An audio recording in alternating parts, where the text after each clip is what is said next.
ఆ నియోజకవర్గం కాపుల ఖిల్లా, టీడీపీకి కంచుకోట. అయితే నియోజకవర్గంలో ఆయన ఒక వన్ మ్యాన్ ఆర్మీ. ప్రత్యర్థులు ఎవరైనా సరే ఎన్నికల్లో వార్ వన్ సైడ్ కావాల్సిందే. 2019 ఎన్నికల్లో వైసీపీ వేవ్లోనూ ఆయన విజయాన్ని ఎవ్వరూ ఆపలేకపోయారు. మొన్న జరిగినటువంటి ఎన్నికల్లో విజయం సాధించి హ్యాట్రిక్ కొట్టి తనకి తిరుగు లేదని నిరూపించుకున్నారు. ఇక తన కుటుంబ సభ్యులే కాదు, నియోజకవర్గంలోని ప్రతి ఒక్కరూ తన కుటుంబ సభ్యులే అంటారాయన. ప్రజలు కూడా ఆయన్ను తమ ఆత్మీయ బంధువుగా భావిస్తారు. ఇంతకీ ఎవరా పొలిటికల్ హీరో? ఏది ఆ నియోజకవర్గం?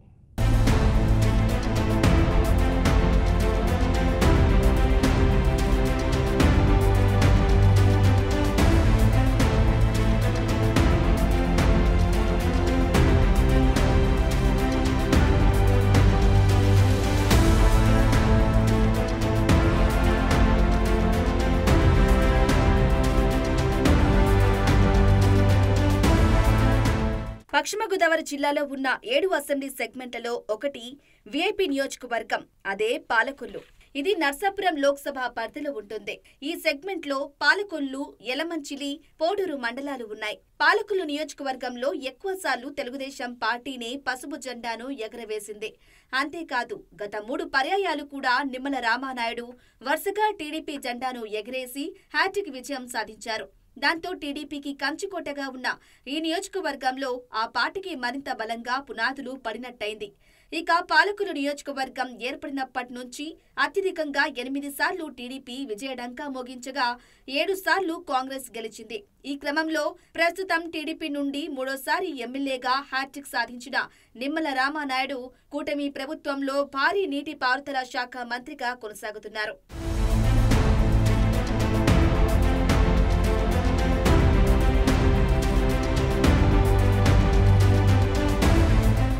ఇక 2014కు ముందు పాలకొల్లు మండలం టీడీపీ అధ్యక్షుడిగా పనిచేసిన నిమ్మల రామానాయుడు రైతుల కోసం కాంగ్రెస్ ప్రభుత్వంపై ఎన్నో పోరాటాలు చేశారు. రైతులకు విత్తనాలు ఇప్పించడం కోసం ధర్నాలు, నిరసనలు చేపట్టి టీడీపీ అధినేత చంద్రబాబు మనసు గెలిచారు. ఈ నేపథ్యంలో ఆయన పనిచేసిన విధానాన్ని, పార్టీ కోసం ఆయన పడిన కష్టాన్ని చూసిన చంద్రబాబు 2014లో పాలకొల్లు అసెంబ్లీ టికెట్ కేటాయించారు. దీంతో అప్పటికే నియోజకవర్గంలో మంచి పాపులారిటీ సంపాదించుకున్న నిమ్మలను నియోజకవర్గ ప్రజలు ఆదరించారు. ఆ ఎన్నికల్లో నిమ్మల తొలిసారి ఎమ్మెల్యేగా విజయం సాధించి అసెంబ్లీలో అడుగుపెట్టారు.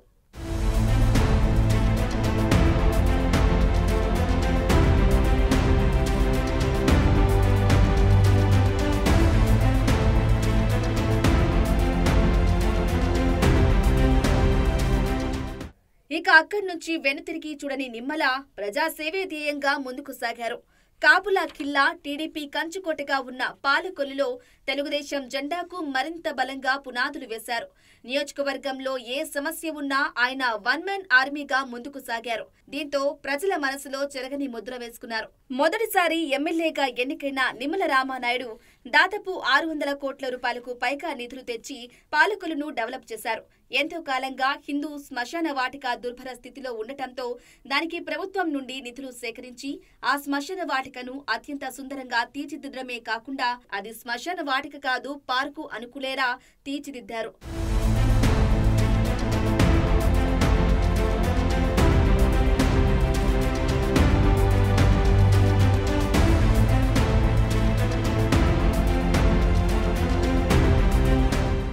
అలాగే పాలకొల్లు నియోజకవర్గంలోని అన్ని గ్రామాల్లో సీసీ రోడ్లు వేయించడంతో పాటు ప్రతి సమస్యను పరిష్కరించేవారని స్థానికులు చెబుతుంటారు. ఇక పట్టణంలో ఉన్న చెరువును అత్యంత సుందరంగా తీర్చిదిద్ది పార్కు ఏర్పాటు చేయడమే కాకుండా వాకర్స్ కోసం ట్రాక్ కూడా ఏర్పాటు చేశారు. ఇక 2019లో వైసీపీ వేవ్, ఆపై త్రిముఖ పోటీలోనూ నిమ్మల రామానాయుడుని గెలిపించారు నియోజకవర్గ ప్రజలు. దీంతో నిమ్మల మరింత ఉత్సాహంగా పనిచేశారు. అంతేకాదు గత వైసీపీ పాలనలో కీలక ప్రజా సమస్యలపై అలుపెరగని పోరాటం చేశారు. టిడ్కో ఇళ్లను పేదలకు పంచాలని డిమాండ్ చేస్తూ సైకిల్పై పాలకొల్లు నుండి అమరావతి వరకు సైకిల్ యాత్ర చేపట్టి సర్కార్పై ఒత్తిడి తీసుకొచ్చారు. దళితుల భూముల్లో వైసీపీ నేతలు చేసిన అక్రమ మట్టి తవ్వకాలను అడ్డుకోవడానికి ఆయన దళితుల భూముల్లో రాత్రిపూట బస చేయడం రాష్ట్రమంతా చర్చించుకునేలా చేశారు. సైకిల్పై ఇంటింటికి తిరుగుతూ వైసీపీ దారుణాలను ప్రచారం చేసిన వైసీపీ ప్రభుత్వానికి కంటి మీద కొనుకు లేకుండా చేశారు.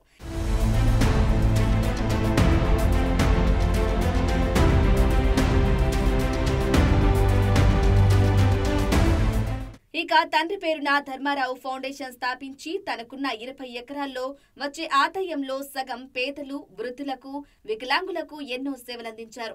ప్రతి నెల బియ్యం, నిత్యావసర వస్తువులు, ఉచితంగా వైద్యం, మందులు ఇప్పటికీ అందిస్తారు. తన ఫౌండేషన్ ద్వారా వందలాది మందికి సహాయం చేస్తూ ఉంటారు. పేద విద్యార్థులకు ఫీజులు కడుతుంటారు. ప్రకృతి వైపరీత్యాలకు గురైన వారికి సహాయం చేస్తుంటారు. వికలాంగులకు సైకిళ్లు అందించడం, చిరు వ్యాపారులకు తోపుడు బండ్లు ఇవ్వడం చేస్తుంటారు.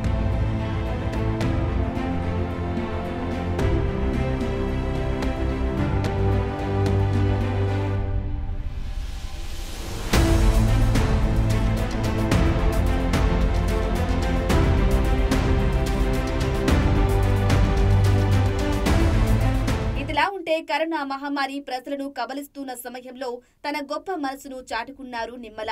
కరోనా మహమ్మారి తీవ్రంగా విజృంభిస్తున్న ఆ సమయంలోనూ ఇంటింటికి వెళ్లి కరోనా పాజిటివ్ వచ్చిన పేషెంట్లకు మెడిసిన్, నిత్యావసర వస్తువులు పంపిణీ చేశారు. తమ సొంత వారు కూడా పట్టించుకొని ఆ పరిస్థితుల్లో కూడా మీకు నేనున్నానంటూ భరోసా ఇచ్చిన నిమ్మల రామానాయుడు రాష్ట్ర వ్యాప్తంగా ప్రజల మనసును దోచుకున్నారు. ఇలా చెప్పుకుంటూ పోతే ఎన్నో విషయాల్లో మంత్రి నిమ్మల రామానాయుడు తన గొప్ప మనసును చాటుకుని నియోజకవర్గంలోని ప్రతి ఒక్కరికి ప్రజా బంధువుగా మారిపోయారనడంలో అతిశయోక్తి లేదు.